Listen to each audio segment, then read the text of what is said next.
Now I invite Professor Sonja Ivanovska from Skopje, North Macedonia, who is an expert in genetics and plant breeding, conservation and sustainable use of crop genetic resources.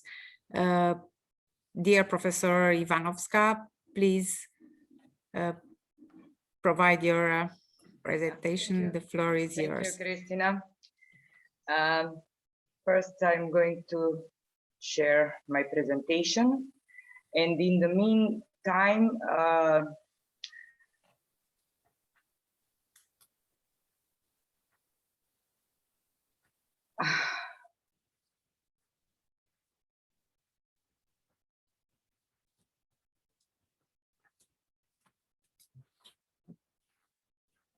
do you see it now? Almost there. Yes. Just put on full screen mode, please. Yes. Okay. Just to put.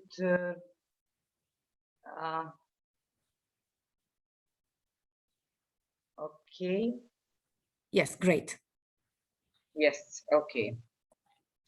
And in the meantime, I would like to express my feeling about the previous presentations. They were wonderful, and many of the issues that I'm going to tell in my presentation will probably be the same, but I will not have the same slides and same words, don't worry. So we are going to just to repeat maybe some key issues. I'm coming from the Faculty of Agricultural Sciences and Food in Skopje. It is the largest institution in the area of agriculture in my country. And for those which are not familiar with the location of my country, I placed a map. You can see here the red spot. It's in the middle of the Balkans in Europe. So I will just repeat what Dr. Didier mentioned before, that biodiversity can be studied or expressed on 3 levels: on ecosystems, or diversity within between species, like in this amazing tree of life, and diversity within each species. So it means on the level of individuals. Also, I will briefly mention the components of agrobiodiversity, except for the crops, trees, and livestock, which are used for food, fiber, fuel, and other uses. Many organisms are also used wild, like mushrooms or insects, and many others. Then microorganisms are also indirectly used for production of food and drinks, like let's say for fermentation of beer, cheese, or bread. And then some organisms have value for agriculture, like pollinators or worms for vermicomposting. We already saw that in the previous presentations.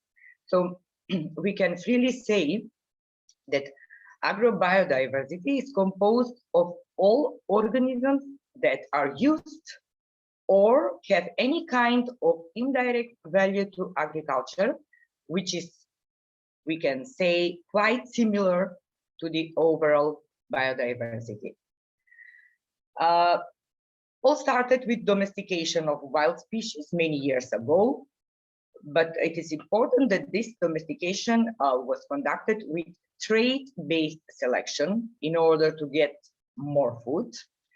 And eventually this led to genetic differences between wild and domesticated organisms, like you may notice on these examples of animals, wild and domesticated animals, and on this wild and domesticated emmer wheat and today's cultivated wheat. So some regions had perfect conditions for development of specific species, and they are designated as centers of origin or centers of diversity. Then centers with huge diversity of crop wild relatives are designated as primary centers of origin of crops.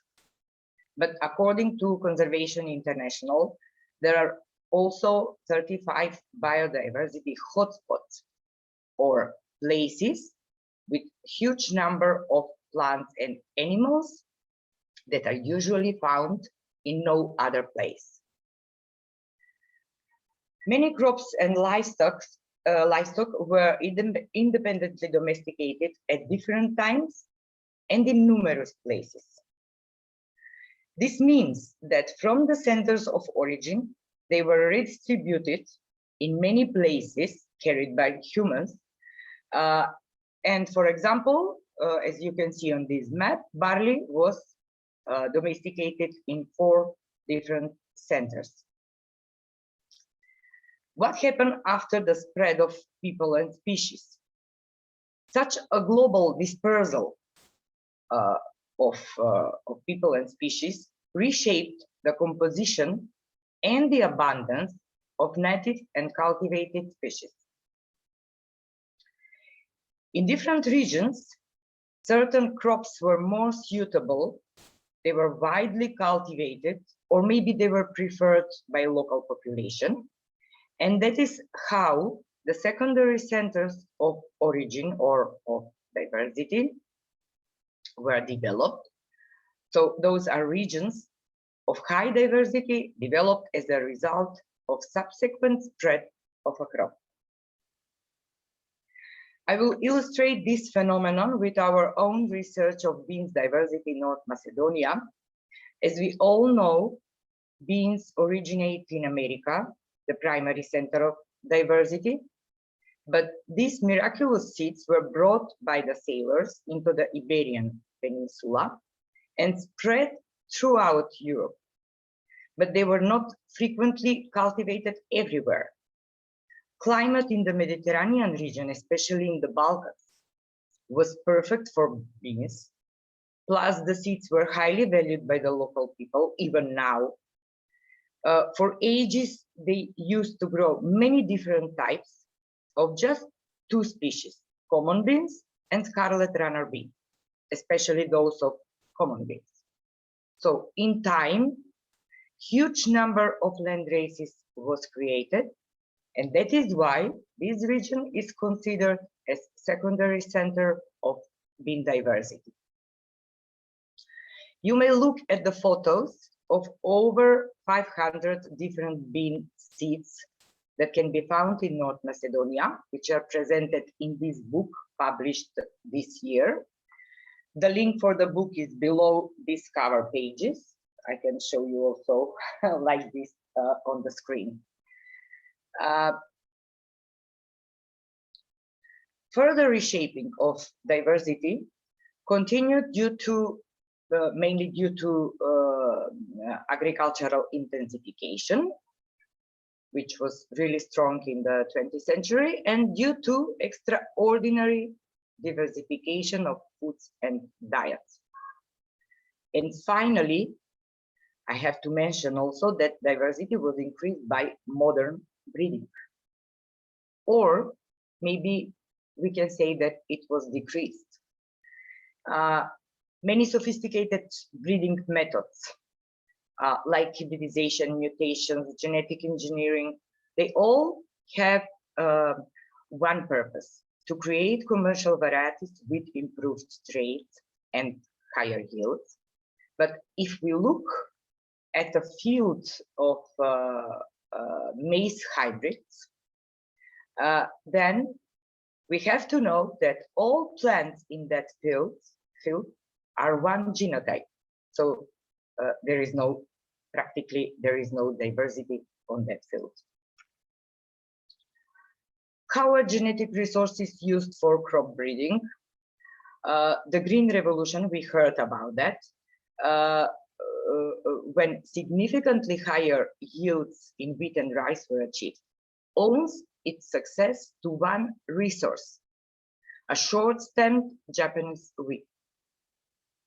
Then crop wild relatives are also frequently used for breeding, for crossing with varieties to transfer the genes for pest and resistance.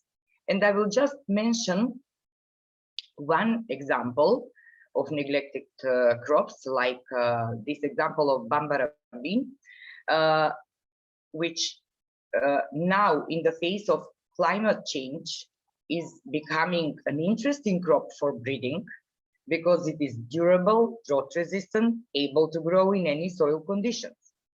Although previously it has received very little agricultural attention. This example with neglected crop shows that one resource may have not any value today, but it may be a key for our survival, maybe in the future. The pool of animal genetic resources comprises around 38 species of domesticated animals with 8,800 breeds, which are currently used for food and agriculture, but really it has much more potential to be used to improve the adaptive traits of livestock. The distribution of genetic resources is not equal throughout the world. According to FAO, 90% of the food energy comes from 15 plant and 8 animal species. And around 3/4 of crop diversity has been lost over the last century. Although there are thousands of alternative crops like sorghum or quinoa, as we saw. Developed world has advanced technology, large farms, and few crops with few cultivars. Developing world maintains traditional practices, single-family farms, many crops and land races, like, for example, this diversity of eggplant or brinjal in India on the photo. May we say then that this term developing world, when we look through the eyes of diversity, is already outdated. All these processes cause tremendous loss of diversity, especially in the developed world. Intensive agriculture plus the increased human population caused dramatic changes in habitats. They were lost or modified, and in genetic resources regarding their geographic range, abundance, composition, modifications, and finally, the worst scenario, extinction. Here I placed 2 species that are already extinct. Why is the genetic base narrowing? Let's see, when we have different crops and land races, open pollinated crop, then the adaptations and spontaneous mutations may occur, and this contributes to genetic combinations and different genes. But over the past 50 years, we had limited number of crops, land races were replaced with modern cultivars, main crops used for food are mostly self-pollinated, and we have monoculture with uniform plants. This limits the diversity in alleles and genes contributing to genetic vulnerability or erosion. Agriculture also has devastating impact on other ecosystems, and other factors also contribute to genetic erosion, like climate changes, deforestation, environmental degradation, urbanization. Why we ignore the history? I have chosen just one example of many. What happens when we depend on a single crop, or even worse, like in this case, on a single cultivar?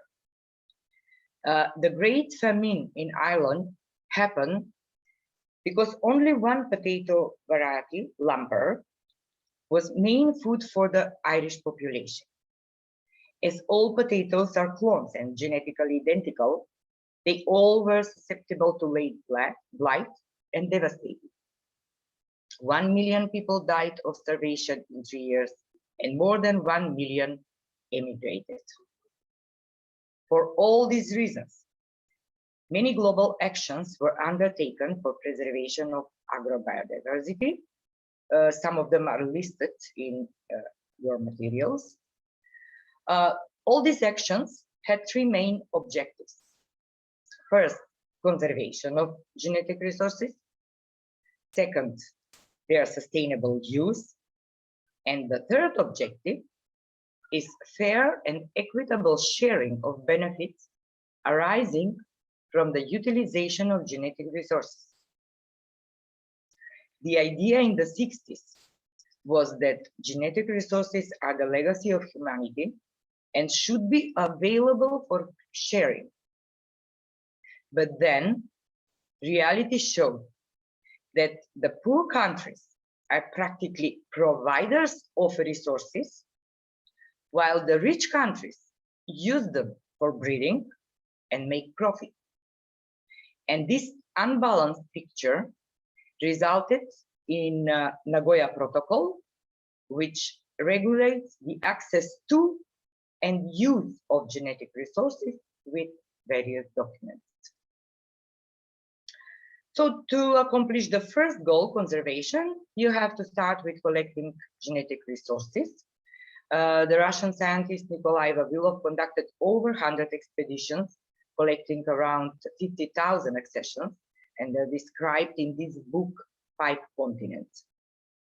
Since 1974, supported by Biodiversity International, more than 500 expeditions have been undertaken for collecting of landraces and crop wild relatives only, resulting in over 225,000 plant samples distributed to 500 gene banks. But not all activities are recorded in those numbers. For example, I and 2 of my colleagues from my department, we have visited personally nearly 250 villages in North Macedonia in a period of 4 years. Plus, our students contributed with collecting seeds, and as a result, we have established an inventory seed collection with over 6,000 accessions of landraces, originated from nearly 450 inhabited places, which are marked in red on this map. And I have to say that for these activities, we had a support just for the costs of gasoline for our private car, and all the work and other costs were voluntarily covered by us. What were our impressions from the field trips? First of all, we have found an extraordinary diversity of landraces, mostly for vegetables, legumes, and corn. I have selected a photo of summer, autumn, and winter types of watermelons, then photo of melons, pumpkins, and different landraces of tomato. However, the most rare and interesting samples were preserved only in the mountainous, isolated villages, mostly by older people, and solely for their own needs, not for the market. This means that they will disappear very soon, as younger people are migrating to the cities or abroad.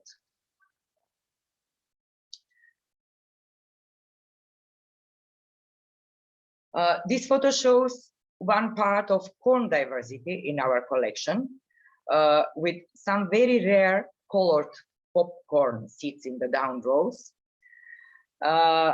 Corn is usually maintained in the gardens also. They may have hybrid corn on the fields, but in the gardens they maintain old landraces. On the contrary, old cereal landraces are almost lost. For example, we found only few samples of sorghum, which is rarely preserved only for making brooms. Landraces of industrial crops are also very rare. Even worse, many crops like cotton, hemp, hop, sugar beets, etc., are not cultivated anymore. Macedonian poppy, ages ago, was well known in the world for its highest content of opium and morphine. But today, we hardly found few farmers that grow 5-6 plants in the yard just for making a specific poppy spice. So next step, after you will collect genetic resources, next step is to conserve the collected samples ex situ or off-site, or in situ or in vivo. For ex situ conservation, you will need gene banks, which may be seed or field or in vitro gene banks, or sperm banks for cryopreservation of animal genetic resources. Live animals are preserved in zoos or maybe as institutional flocks. And when you will place them in a gene bank, then all accessions should be documented, multiplied, stored, characterized, evaluated, and regularly regenerated. In situ, landraces are conserved on farm or in gardens, while animals could be conserved as farmers or pastoralist flocks. The establishment of any kind of conservation is not so easy, and it is very, very costly. Nevertheless, according to FAO, there are 7.4 million accessions conserved in more than 1,750 facilities in the world. Plus, most of the gene banks are sending safety duplicates to another gene banks or to Svalbard seed vault, which is located in Norway and which currently holds around 1 million samples from different countries. According to the second global assessment of animal genetic resources from 2015, 58 countries had in vitro gene banks with cryopreserved resources. And you can easily notice on this graph that cattle germplasm is stored by the largest number of gene banks, 69. I have selected this here 2 photos of all sheep breeds preserved in North Macedonia, Karakachanka and Ovčepovka. To increase the use of the conserved genetic resources, specialized platforms of databases are created. The biggest platform for PGR, Genesis, contains information on over 4 million accessions, while the largest platform for animal genetic resources, DAVIS, contains information on over 15,000 national breed population. Anyone can search and order germplasm. Only in 2019, for example, through the CGR Gene Bank platform, almost 80,000 samples were distributed to different users. So let's see what is usually stored in the gene banks. They preserve actual or obsolete commercial varieties, various genetic or breeding material, then land races, farmers' varieties, and crop wild relatives. The last 3 are a major gene pool of variability, and that is why they are in the major focus of conservation. A land race, often named traditional or local variety, is a domesticated, locally adapted traditional plant or animal variety developed over time through adaptation to its natural and cultural environment and due to isolation from other populations of the species. This term, landrace, was adopted from this Danish landrace pig on the photo. Why are land races so special? They are morphologically distinctive and identifiable by particular recognizable traits. This photo is an example of few land races of Macedonian embroidered pepper. It is a unique type of pepper with striations on the fruit. They have very specific aroma and taste, and they are widely grown only in North Macedonia.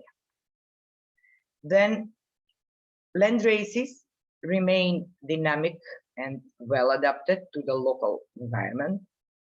They are not created by formal breeding programs. Usually farmers save the seeds for each season. They have a historical origin in a specific area, a local name or maybe more names, and they have moderate but stable yields. What is the irony of conservation? The poorest farmers and rural population are in fact custodians of genetic diversity. They prefer to grow land races for many reasons, like maybe special flavor or resistance to diseases, or eventually just to keep the tradition and the seeds, not to lose them. Sometimes they preserve them for a specific use, like this old rye with soft straw, which was maintained in one village in North Macedonia until 2012, just for production of horse saddles. Unfortunately, now it is lost.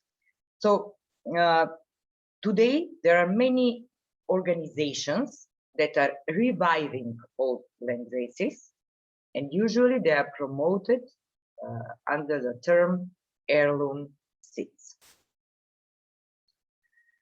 Why is diversity important? Higher genetic variability means genes for higher resilience to stress, like to diseases or to drought.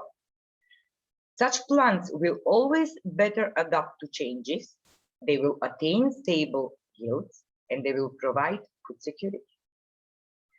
Then, variability provides genes for more efficient use of nutrients and water, contributing in that way to sustainable use of soil and water ecosystems. Genes for different nutritive quality will enable us to have healthier diet, while genes for specific color or aroma will satisfy the customer demands, and they will contribute to more secure incomes. Again, history should teach us how important agrobiodiversity was to some people. During the terrible winter and Nazi 900-day siege of Leningrad, thousands were starving to death. 9 botanists at the Vavilov Research Institute voluntarily accepted the same fate, although they were surrounded by tons of seeds and potatoes in the huge gene bank. So what needs to be done to preserve and to increase diversity? It is very important to identify adaptive management techniques and ecosystem approaches in agriculture. Agricultural ecosystems function as self-regulating systems when they have sufficient biodiversity. Then we should further build capacities in terms of facilities, infrastructure, or human resources.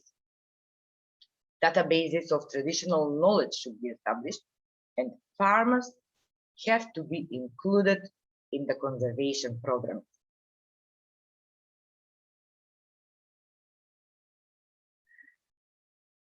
Finally, the public awareness is very important. And one proved method to increase the awareness and to promote the traditional food and practices is rural tourism. It has to be integrated, especially in the mountainous areas. Here you can see also three photos of three very old autochthonous landraces cultivated for ages, and they are preserved because there is constant demand on the market for these landraces. And this demand on the market can be also improved through rural tourism. I will finish my presentation with some proposals for preserving diversity. So instead of current practices, let us all go to polyculture, mixed crops and varieties, to crop rotation, unsown fields, small fields with natural edges, land races, perennial crops, traditional practices,